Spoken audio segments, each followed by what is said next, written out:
जय श्री कृष्ण, राधे राधे। आज मैं बहुत ही अच्छी एक बात आप लोग के सामने शेयर करूंगी, लेके आऊंगी आप बीती कि कभी कभी ऐसा समय आ जाता है या हमारे ग्रह नक्षत्र हमारे अनुकूल नहीं रहते, हमारे प्रतिकूल हो जाते हैं।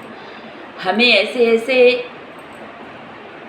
विषयों का, ऐसे ऐसे चीज़ों का, ऐसे ऐसे तथ्यों का सामना करना पड़ता है कि जो अशोभनीय होता है, असहनीय होता है, फिर भी हम कर जाते हैं, सुन जाते हैं, हमसे करवा दिया जाता है।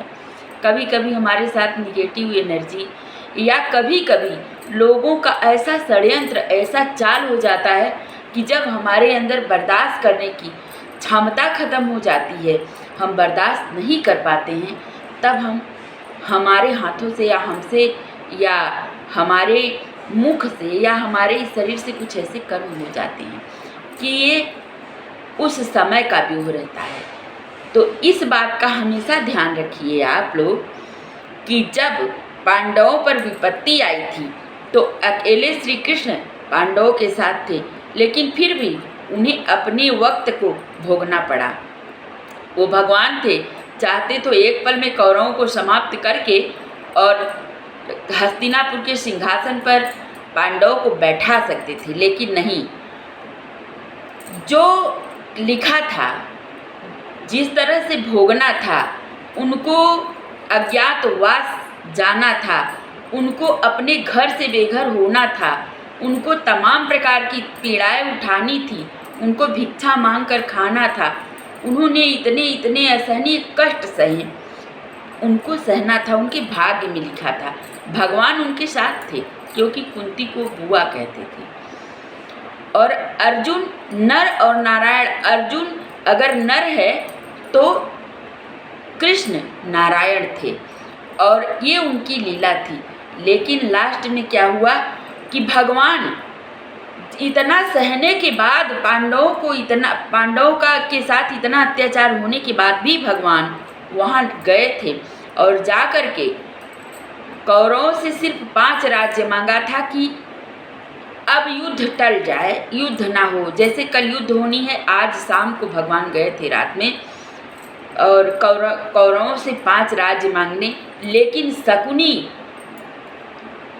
से ये भी बर्दाश्त नहीं हुआ। ऐसी चाल शकुनी ने चली, कहा कि ये 5 राज्य के बहाने संपूर्ण राज्य तुम्हारा भांजे ले लेंगे, इसलिए इनको कोई राज्य न दिया जाए। इसलिए अपने पिता के पास दुर्योधन जा कर के मना कर दिया कि इनको कोई राज्य न दिया जाए, हमको युद्ध करना है। और युद्ध में पांडव थे, पांडव के साथ मात्र द्रुपद राज्य के सैनिक थे और कृष्ण थे, और कौरवों के साथ सारा संपूर्ण साम्राज्य था। लेकिन देखिए क्या हुआ, कौरवों का विनाश हुआ, क्योंकि कौरव इतना अत्याचारी हो गए थे कि उनके अत्याचार को भगवान ने बर्दाश्त नहीं किया। इसके बावजूद भी अर्जुन अपने बाण को नहीं चला रहे थे। भगवान श्री कृष्ण ने कहा कि तुम नहीं मारोगे तो मैं इन पापियों को मार दूंगा, लेकिन मैं चाहता हूँ कि तुम मारो और मारूंगा मैं, नाम होगा तुम्हारा, और तुम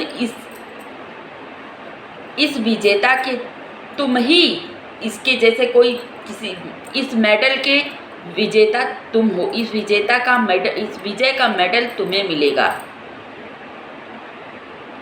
इसलिए इनको मारो। अगर तुम नहीं मार सकते तो मैं मार दूंगा, क्योंकि अब इनके अत्य का समय हो गया है, इनको मरना ही है। अगर ये पापी धरती पर जीवित रह गए तो असंख्य असंख्य लोग इनके हाथों से परास्त होते रहेंगे, इसलिए इनका मरना निर्धारित मैंने कर दिया है। तो अर्जुन अब तुम मारो और मार करके विजय को प्राप्त हो। तब अर्जुन ने अपने बाण को चलाया और बाण को चलाने के बाद देखिए क्या क्या हुआ कि जो भीष्म पितामह अपने मृत्यु, वो चाहते तो एक पल में अपने आप को नष्ट कर सकते थे, लेकिन वो भी उस बाण पर लेटे रहे। सोचिए उस बाण में कितनी पीड़ा थी, लेकिन वो भी इंतज़ार कर रहे थे कि मेरे सामने जब माधव होंगे तभी मैं अपने प्राण को त्यागूंगा। तो जब जा कर के माधव उनके सामने खड़े हुए तो उन्होंने अपने प्राण को त्यागा। तो ऐसी बहुत सारी बातें हैं जो जीवन जीने का एकमात्र